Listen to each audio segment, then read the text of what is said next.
रात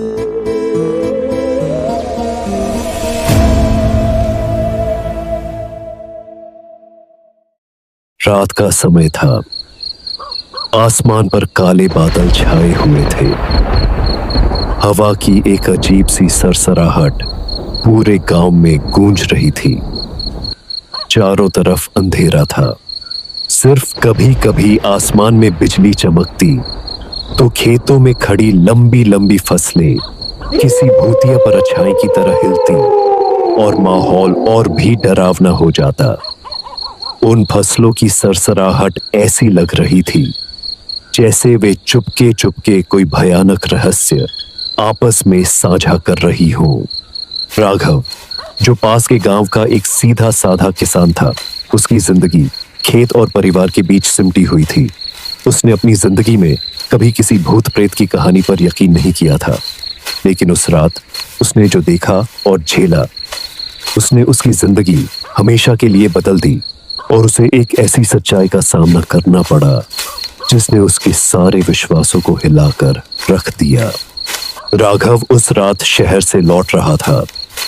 वो अपने खेत में उगी फसलों को बेचने गया था और अब घर लौट रहा था। उसके दिल में एक अजीब सी बेचैनी थी। शायद ये उस काली रात का असर था। उसे याद आया कि घर तक जाने का एक छोटा रास्ता इन खेतों के बीच से होकर जाता है।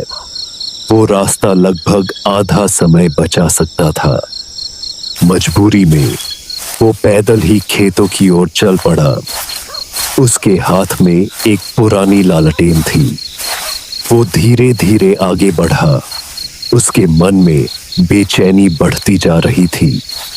अरे बाप रे, काश साइकिल खराब ना हुई होती। ये खेतों का रास्ता तो हमेशा से ही मनहूस लगता है। गांव के लोग कहते हैं कि यहाँ रात में भटकने वालों को अजीब अजीब चीजें दिखाई देती हैं। वो चलता रहा।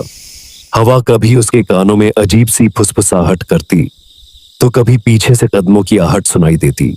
हर बार जब वो पीछे मुड़कर देखता तो वहां कुछ नहीं होता, सिर्फ हवा की सरसराहट और उसकी अपनी सांसें। उसका दिल जोरों से धड़क रहा था। वो अपने डर को दबाने की कोशिश कर रहा था, ये सोचकर कि ये सब उसके मन का वहम है। करीब आधा रास्ता तय करने के बाद अचानक उसे एक औरत की धीमी दर्द भरी रोने की आवाज सुनाई दी। आवाज इतनी गहरी और दर्दनाक थी कि राघव का कलेजा मुंह को आ गया। आवाज सीधी खेतों के बीच से आ रही थी। राघव को लगा कि शायद कोई औरत खेतों में रास्ता भटक गई है।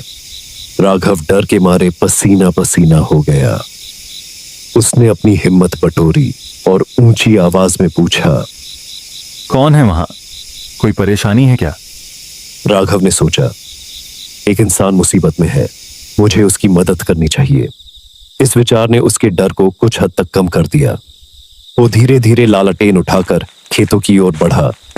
जैसे ही उसने पहला कदम रखा, उसे लगा कि कोई अदृश्य शक्ति उसे अंदर खींच रही है। उसने खुद को संभाला और आगे बढ़ता रहा। खेतों की फसलों की ऊंचाई उसके सिर से भी ज्यादा थी। जब वो फसलों के बीच गया तो उसे लगा कोई उसके सामने खड़ा है। एक लंबी परछाई लाल कपड़ों में लिपटी हुई। राघव की सांसें थम गईं। उसके गले में एक अजीब सी घुटन महसूस होने लगी। वह हकलाते हुए बोला, कौन हो तुम? तुम्हें क्या चाहिए? परछाई धीरे धीरे उसकी तरफ मुड़ी। राघव ने जब उसका चेहरा देखा तो वो बहुत डर गया। राघव ने तुरंत भागने की कोशिश की।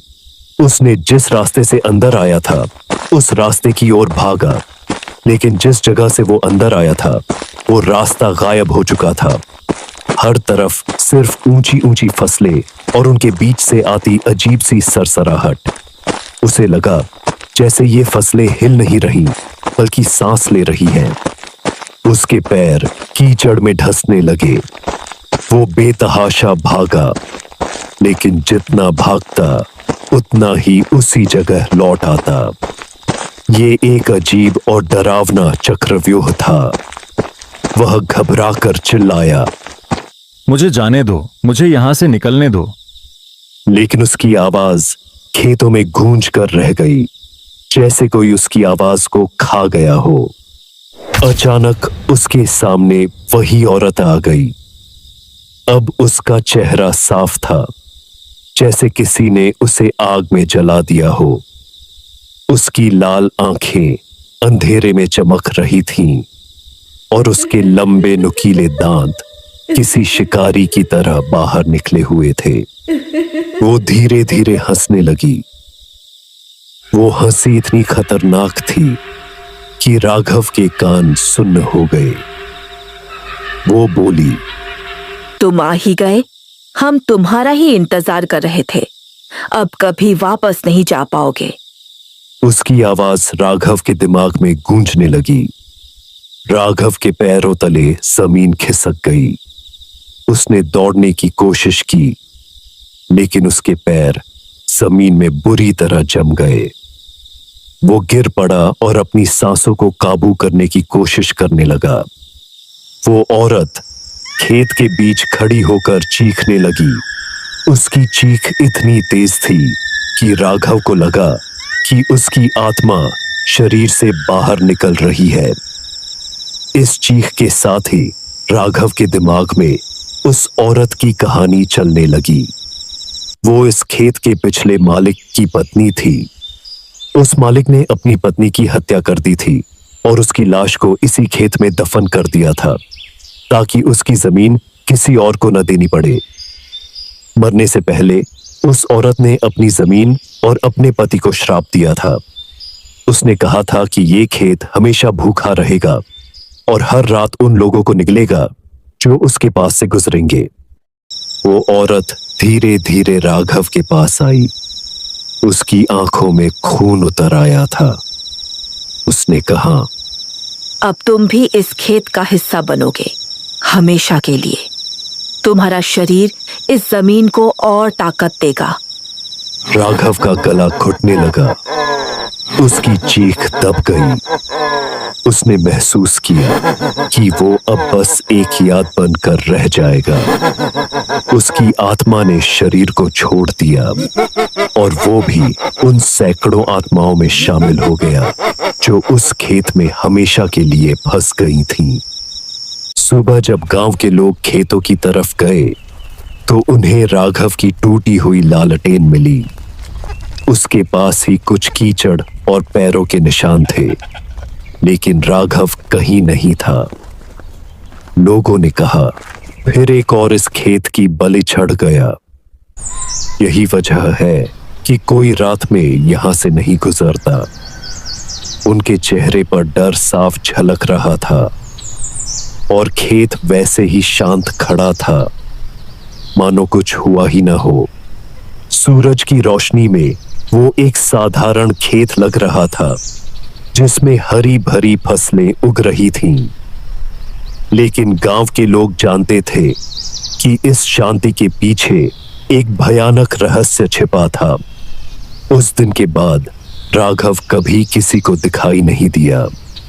लोगों का मानना है कि अगर कोई रात में उस खेत से गुजरता है तो अब राघव की परछाई वहीं दिखाई देती है, लालटेन हाथ में लिए, और पीछे वही औरत जिसने उसे मौत के मुंह में धकेल दिया था।